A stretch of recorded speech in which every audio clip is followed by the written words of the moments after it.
کہا ولیہ بیوی سے کہ میں چاہتا ہوں کہ تجھے طلاق دے دوں۔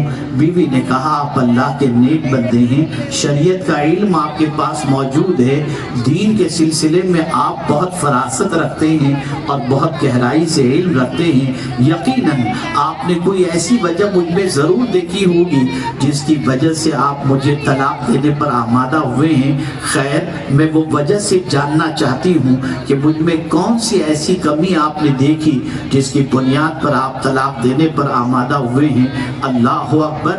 بیوی سے شوہر نے کہا کہ سنو، 40 روز ہماری شادی کو ہو گئے لیکن میں نے تم کو کسی تکلیف میں گرفتار نہیں دیکھا، اور حدیث مصطفیٰ صلی اللہ علیہ وسلم کی روشنی میں اللہ جس بندے سے محبت کرتا ہے اس کو 40 دن کے اندر علت، قلت یا ذلت کے اندر گرفتار کر دیتا ہے۔ میں نے 40 روز میں تمہیں کسی تکلیف میں نہیں دیکھا۔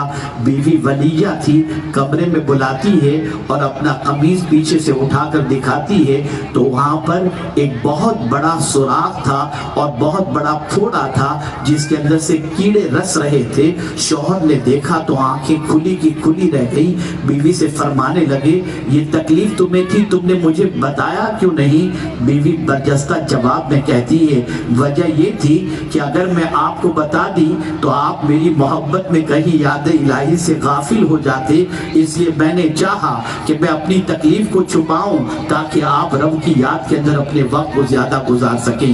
یہ کیفیات تھی ان عورتوں کی، یہ کیفیات تھی ان اللہ کی نیک بندیوں کی۔ اسی طریقے سے قرآن مقدس میں آپ دیکھیں، حضرت ایوب علیہ السلام کے واقعے کو دیکھیں، وہاں بھی بیوی کا کلیدی رول نظر آتا ہے۔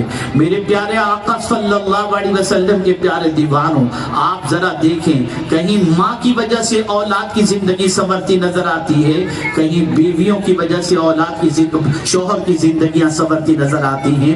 میں نے ابھی کچھ دنوں پہلے ایک واقعہ عرض کیا تھا، اللہ اکبر، ایک بیوی جو بہت پرہیزگار تھی، نمازی تھی، تہجد گزار تھی، لیکن شوہر کی پوزیشن بڑی عجیب تھی۔ وہ سگریٹ پینے والا، وہ تمباکو کھانے والا، بمشکل تمام عشاء پڑھنے والا، عبادت سے غفلت کرنے والا تھا، لیکن عورت اپنے شوہر کی اصلاح کی کوشش کر رہی تھی۔ لیکن وہی عورت رات کو جب اٹھتی ہے تو اٹھ کر کے کہتی ہے اے اللہ، اللہ اکبر، آپ ذرا دیکھیں اس کی دعا کے کلمات، وہ اپنے رب کی بارگاہ میں عرض کرتی ہے اے میرے پروردگار، تجھے اس محبت کا واسطہ جو تجھے مجھ سے ہے، بس اتنا کہنا تھا۔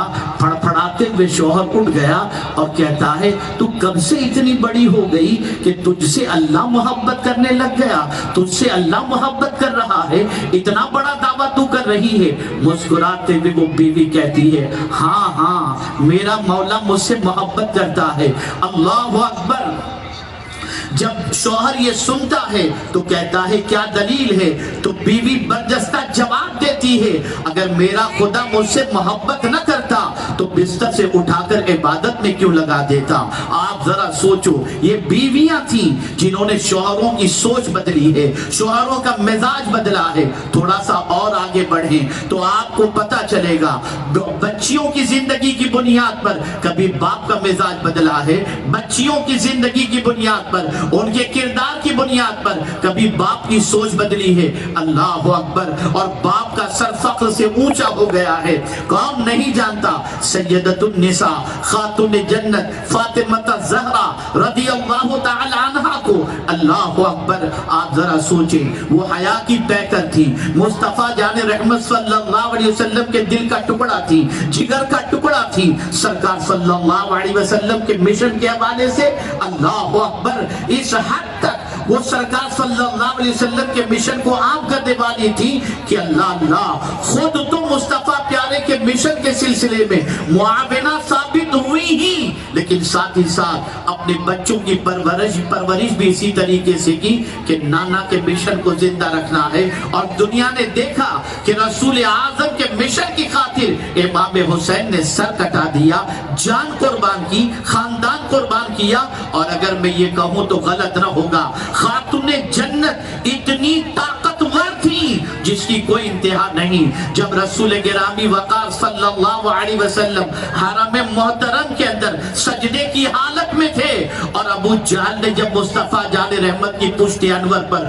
اوجڑی رکھ دی تھی تو اوجڑی اتنی وزندار تھی کوئی ہٹانے کی طاقت نہیں رکھتا تھا، لیکن خاتون جنت گئی اور جا کر کے اس اوجڑی کو مصطفیٰ پیارے کی پشت انور سے ہٹا کر ان ظالموں کے حوالے سے کچھ کلمات کہے۔ آپ ذرا سوچو، یہ خاتون جنت رضی اللہ تعالی عنہ ہیں، اللہ کے رسول صلی اللہ علیہ وسلم کے مشن کے اندر کس طریقے سے مصطفیٰ جان رحمت صلی اللہ علیہ وسلم کو سپورٹ کرتی نظر آتی ہیں۔ اسی طریقے سے آپ بہن کے روپ میں اگر دیکھیں تو کربلا کے تاجدار امام حسین کی بہن کے خطبے پڑھ لیجئے تاکہ آپ کو پتا چلے کہ بہن نے کس طریقے سے اپنے بھائی کے مشن کے لیے ایک اچھا رول پلے کیا تھا۔ میں نے یہ 4 چیزیں آپ کے سامنے پیش کی، ماں کی حیثیت سے بھی، بیوی کی حیثیت سے بھی، بیٹی کی حیثیت سے بھی اور بہن کی حیثیت سے بھی۔ جب ان سب کی زندگیاں پاکیزہ ہوتی ہیں، جب ان کی زندگیاں برائیوں سے بچی ہوئی ہوتی ہیں، جب ان کا کردار پاکیزہ ہوا کرتا ہے تو اسلام زندہ بھی ہوتا ہے اور اسلام کا پیغام دوسروں کے سینوں تک پہنچتا ہوا دکھائی بھی دیتا ہے۔ دنیا نے محسوس کر لیا کہ پروڈکشن یہاں سے ہوتا ہے۔ ماں کی گود کو آپ پوری دنیا کے دانشوروں کی زبان سے یہ سن سکتے ہیں کہ ماں کی گود بچے کے لیے سب سے پہلی یونیورسٹی ہوتی ہے۔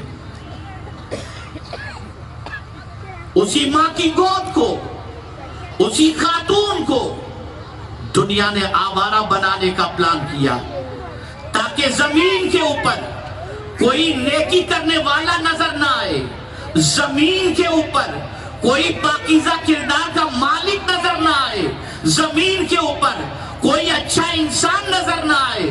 اس لیے ابتدا عورت سے کی گئی، عورت کو بہکانے کی کوشش کی گئی، عورت کو آوارگی کے راستے پہ لگانے کی کوشش کی گئی۔ العیاذ باللہ، اے خاتون جنت کی کنیزو، کان کھول کر اچھی طریقے سے سن لو، اگر گناہوں کی دہلیز پر قدم رکھا گیا، اگر برائیوں کے دلدل کے اندر گھسنے کی کوشش کی گئی تو صرف یہ نہیں کہ دنیا برباد ہوگی بلکہ آخرت بھی برباد ہوگی۔ اسی لیے قرآن نے واضح طور پر فرمایا وَلَا تَقْرَبُوا الْفَوَاحِشَ مَا ظَهَرَ مِنْهَا وَمَا بَطَنَ۔ اللہ عز و جل ارشاد فرماتا ہے، اور بے حیائیوں کے پاس نہ جاؤ جو ان میں کھلی ہیں اور جو چھپی ہیں۔ اللہ اکبر۔ بے حیائی جس کسی کے اندر آ جائے اس کی وجہ سے معاشرہ بھی برباد ہوتا ہے، خاندان بھی برباد ہوتا ہے اور نسلیں بھی برباد ہوتی ہیں۔